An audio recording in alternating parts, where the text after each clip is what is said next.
Officer Elston Bostock was the guy with the, quote, fun stuff, unquote, at parties. This is according to one woman who knew the former Winnipeg Police Service constable. She says he would hand out drugs at parties. Bostock admitted to drug trafficking earlier this week, in addition to a slew of other crimes. The CBC's Bryce Hoye has been following the case, and he's here to give us some more insight. Good morning. Morning. So this case has been evolving since last year. Catch us up on the story, I guess. What do we know about Elston Bostock?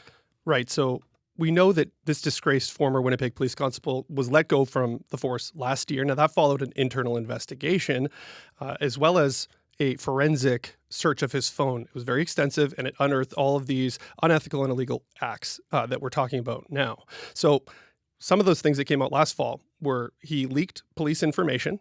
He also took pictures of the body of a partially nude dead woman and sent that to other officers and made lewd comments I won't repeat now. And he also conspired with other officers to get friends out of tickets. So this is known as ticket fixing more casually, right?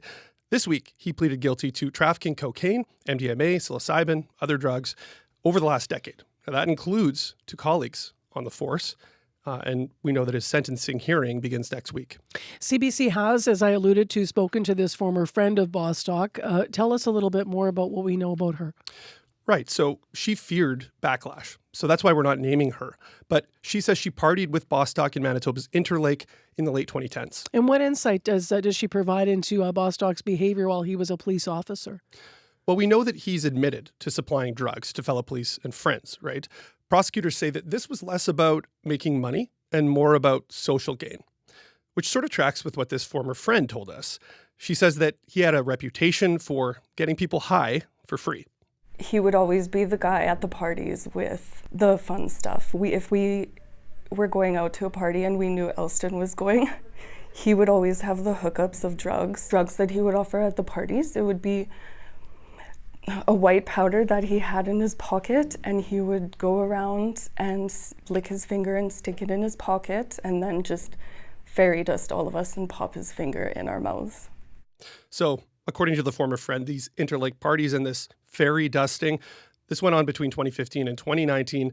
Now, she isn't sure whether the drugs Bostock gave her and others were MDMA or cocaine, but she just says that this stuff got her higher than she'd ever been. What does this former friend say about the fact that, Bostock was a police officer?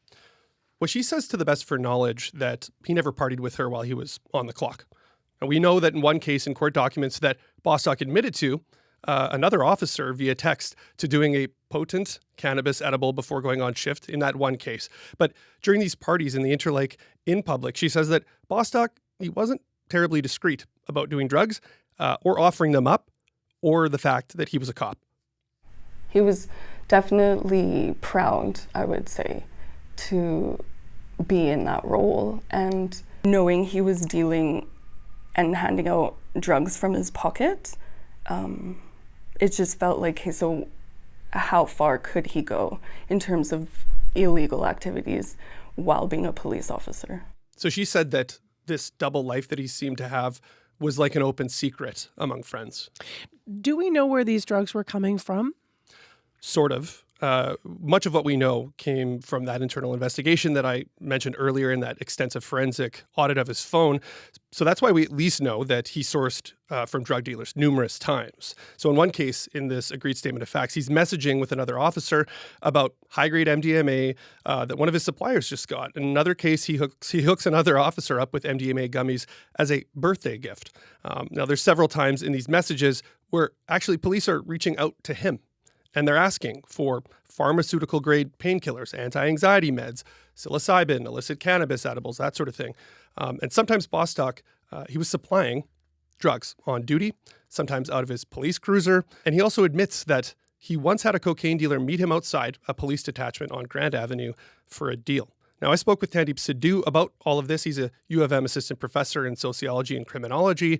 He studies policing, and he told me that cases like this damage public trust. This is the kind of stuff that makes people angry, in the sense that we have police public messaging that's very stern and strict and echoes a lot of what we saw in the war on drugs. And now, with this respect, we have a police officer who effectively facilitated a drug transaction right outside a police station. So Sidhu says that engaging with drug dealers leaves someone like Bostock vulnerable to being blackmailed or pressured for sensitive internal police information. Some of that came out last fall, or favorable treatment, that sort of thing.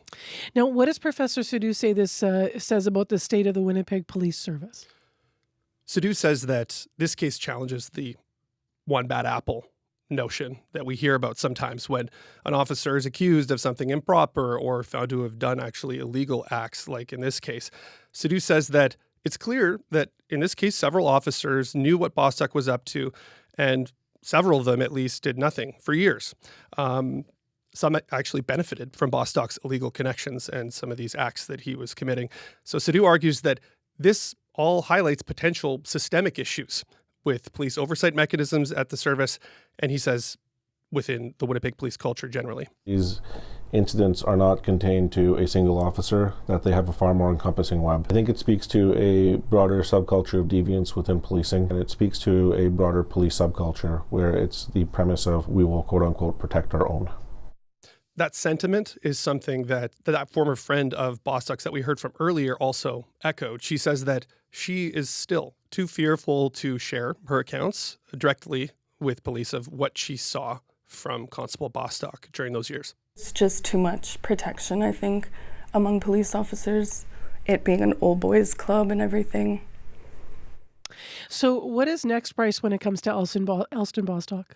Well, 3 other officers face criminal charges, actually, in connection with the investigation that went into Bostock. Winnipeg police say they're looking into other officers, but that they don't anticipate at this time any further pending criminal investigations when it comes to some of the revelations that we're hearing about other officers that Bostock implicated in the agreed statement of facts that came out this week in court. Bostock himself is expected back in court next week for a sentencing hearing. All right, Bryce, thanks for coming in with your report. That is a Bryce Hoye reporter with CBC Manitoba live with us this morning in studio. The Winnipeg Police Service says they will not comment before Bostock is sentenced. So we have repeatedly made requests to speak with the police chief on this program and through our news department, but that is what they're telling us so far. So once we can do that, we certainly will have that interview for you. You can read more in the story as mentioned, though I'd like to point you to our website because you'll also read how we got here, all those stories leading up, and all of our journalism, including today's report, at cbc.ca/Manitoba.